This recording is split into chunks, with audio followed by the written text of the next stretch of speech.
On Friday, May 1st, 2015, Zachary Smalls, Hannah Farrell, Gerry Berthelette, and myself visited Borderlands Restoration located in Patagonia, Arizona. Borderlands Restoration wishes to achieve restoration of the grasslands, woodlands, and cienagas of borderlands of southern Arizona, which have been degraded through 200 years of groundwater withdrawals, overgrazing, poor mining, and poor agricultural practices. Their philosophy of restoration comprises three tiers. First, restoring the physical processes such as stream flow and groundwater recharge that are necessary to support both people and wildlife. Restoring vegetation and filling gaps at the base of the food chains that support biological diversity. And third, reconnecting people and nature by engaging local citizens in the restoration of local ecosystem services. Currently, their projects include Borderlands Earth Care Youth Institute, Integrated Collaboration Habitat Restoration, the Babo Kamari River Restoration Project, the Madrian Archipelago Plant Propagation Center, Nectar Landscape Analysis, Deep Dirt Farm Institute, Sky Island Restoration Cooperative, and Dr. Mock Park.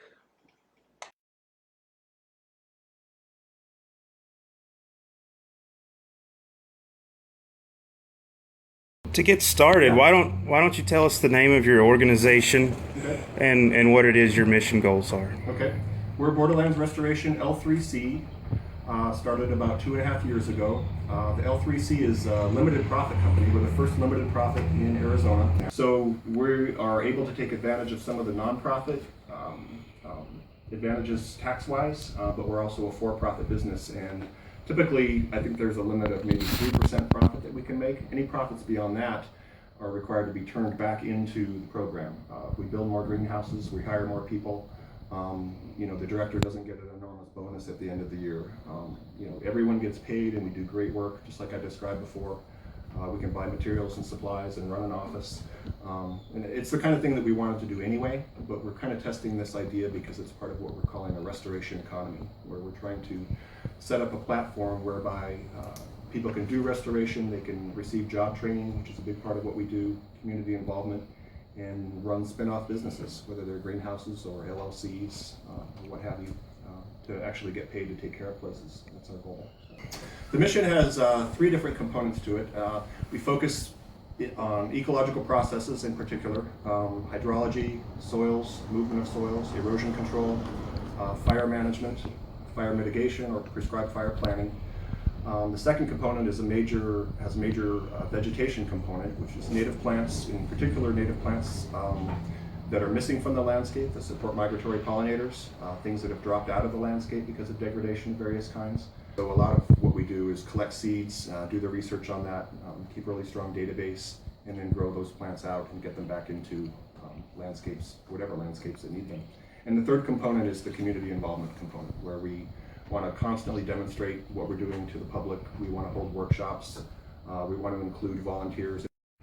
So can we talk a bit about the plant materials and the greenhouse aspect of what you do? I know there's several goals or missions associated with that too. Yeah, this goes back to the reason that Borderlands Restoration started was sort of in response to hummingbirds that were not able to reproduce successfully because the nectar resources were lacking in places, especially down at San Bernardino Wildlife Refuge and then into Mexico. Use this monitoring to recommend different species for different situations, and could you talk about what groups are using your plant materials and what kinds of projects they're using that for? Who buys this? Yeah, I would say, right now, the only people that buy from us, they would be grants that we write and projects that we initiate on. Okay.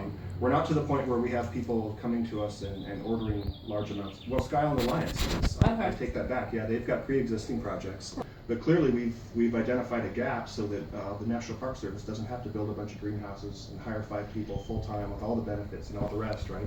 We come in, I think, like the hotshot crew and do whatever is needed to be done, and then we just go away. We move on to the next thing. But we want to be hired across the board for all of these kinds of things. And I was going to say, back to our original mission, we're as excited about selling 5 milkweed plants to a backyard gardener for monarch support as we are. We want a 5,000 plant order from the Forest Service. Okay, so can you talk a little bit about the seed bank that you have currently?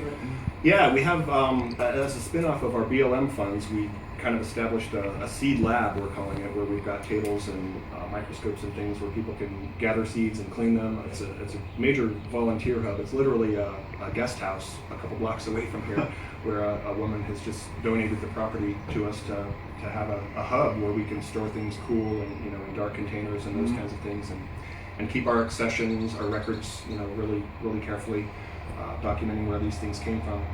That's pretty nice. So along the same line with the seeds, what kind of material people ask? Do they want the actual seeds, or do they want you to grow them out in a gallon, or what do you think people are, or what are you anticipating people's needs being, I guess? I think the 1 gallon plants probably, in most cases, including for Sky Island Alliance and the Forest Service, who want to have plants that are hardy, well established, and ready to hit the ground running.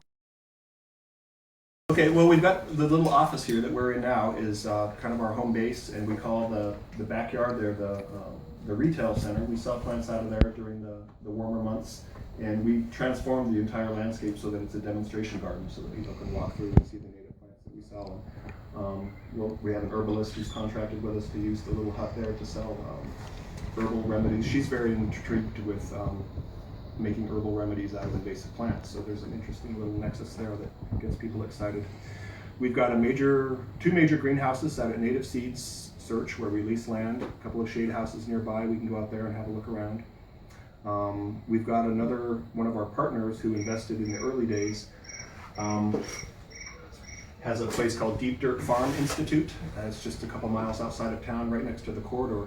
She has ended up being a major sort of demonstration hub of everything that we do. Erosion control structures, growing food plants, growing native plants, showing people how earthworks can keep water on the land and support native vegetation, stop head cuts, all in one hub where, this woman's name is Kate Tyrion, and she's just a wonderful teacher and inspirer for these kinds of things. So minimal greenhouse stuff there. Our major greenhouses are at Native Seeds, where we really want to ramp up production, and do things at a really large scale. Deep Dirt is smaller and more community based to demonstrate what people can do in their backyards and that kind of thing. And that's about the extent of our infrastructure. We're extended, everywhere from Buenos Aires Wildlife Refuge, I would say even today, all the way to Douglas, Chiricahua Mountains, growing plants for Sky Island Alliance project in the Catalinas. That's about the extent of where we go. And now that I say that, I just did a consultation with the Hopi tribe up in northern Arizona, training young men how to build these erosion control structures and support a sacred spring. So that was very gratifying. And that was a contract. Yeah, we made some money on that. I got paid and had the time of my life. So, yeah. In order to supply their projects with native plant life, Borderlands maintains a native plant nursery, which is a part of the Madrean Archipelago Native Plant Propagation Center. They grow native plants that will support pollinators and help to stabilize soils. Seeds are collected within the region on private and U.S. Forest Service property by permit. They keep extensive records of where seeds come from and germination rates in order to have an idea of where they will do best within which projects. Plants from the nursery are sold to organizations such as the Sky Island Alliance and also at local plant sales.